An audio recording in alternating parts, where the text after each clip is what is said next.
You've slept 8 hours. You wake up, look at your clothes, and suddenly getting dressed feels like staring up the face of Mount Everest. This exhaustion differs from a standard human slump.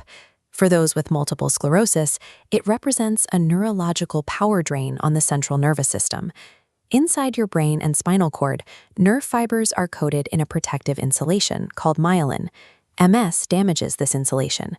When that myelin gets frayed, the electrical signals trying to travel from your brain to your muscles slow down, scatter, or get blocked entirely.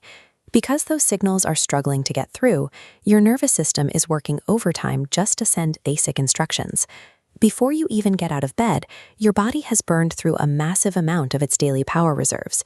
You're starting your day with a nearly empty battery. The logical response to an empty battery is to rest.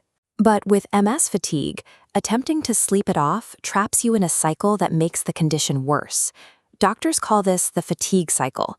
It starts simply enough. You feel totally exhausted, so you do less. Your physical activity drops. Prolonged inactivity triggers the next phase, physical deconditioning. Your muscles start to lose their strength and endurance. Now that your muscles are weaker, every basic task demands even more effort than before. That spikes your exhaustion levels even higher, which often triggers emotional depression, sapping whatever motivation you had left. The loop feeds on itself. To break this loop, you must treat the biological feedback process as the primary enemy. Managing your daily routines becomes a tactical necessity to sever the cycle. Energy conservation provides a strategic framework to stay active enough to prevent muscle deconditioning while stopping short of a total crash. Before you can budget your energy, you need to know what you're working with. By keeping a fatigue diary for a few days, tracking your activities against your tiredness on a scale of 1 to 10, you can map out exactly when your peak hours happen and when your energy falls off a cliff. Once you have that map, you apply the first 2 steps of the 4 Ps framework: plan and prioritize. You ruthlessly shift your most demanding essential tasks into those specific high-energy windows and drop the things that don't actually matter. The third P is pace. Think of your daily tasks as a marathon. A great strategy here is the 10-minute rule. Work on a chore for 10 minutes, then force yourself to sit down and rest before the exhaustion hits. This chart shows the biological energy expenditure of a human body while standing versus sitting. Looking at the data, the final P, position, becomes obvious. Sitting down to fold laundry or chop vegetables reduces the energy your body uses by about 25% compared to standing. The 4 Ps act as an efficiency hack for your damaged nervous system. By planning, prioritizing, pacing, and positioning, you stretch your finite biological resources further and maintain a much steadier output throughout the day. You can also hack your environment, starting with temperature. For someone with MS, avoiding heat is a critical biological intervention that directly dictates how well the nervous system functions.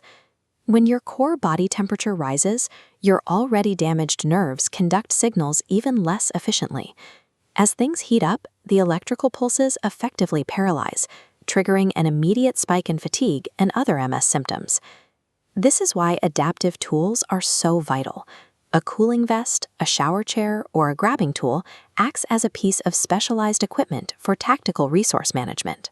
Every ounce of power you conserve by sitting in the shower or using a grabber in the kitchen goes back into your daily budget. You can then confidently reallocate that saved energy toward the one thing that fights physical deconditioning: targeted exercise. You don't need to run miles. Low-impact movements like aquatic therapy, where the water physically cools your body, or chair yoga keep your muscles active and strong without overheating your system. By optimizing your physical environment and relying on adaptive tools, you buy back the biological energy needed to safely rebuild your muscle mass. That is how you sever the vicious cycle. Attempting to track your habits, overhaul your routines, and fight with insurance companies while you are already exhausted is an overwhelming prospect. You do not have to build this system by yourself. Occupational therapists specialize in precisely this problem. They assess your specific fatigue patterns, evaluate your home environment, and design a personalized playbook of physical strategies to keep you moving. Meanwhile, a Solist patient advocate removes the administrative drain on your battery. They track down those specialists, handle the insurance authorizations for your adaptive equipment, and coordinate the medical documentation required for workplace accommodations. To be clear, energy conservation is not a cure for MS. You will still have hard days, and these techniques will not eliminate your fatigue entirely. But mastering these strategies shifts the balance of power. You transition from a victim of a disease into a tactical manager of your own biology, allowing you to spend your precious energy on the things that actually matter.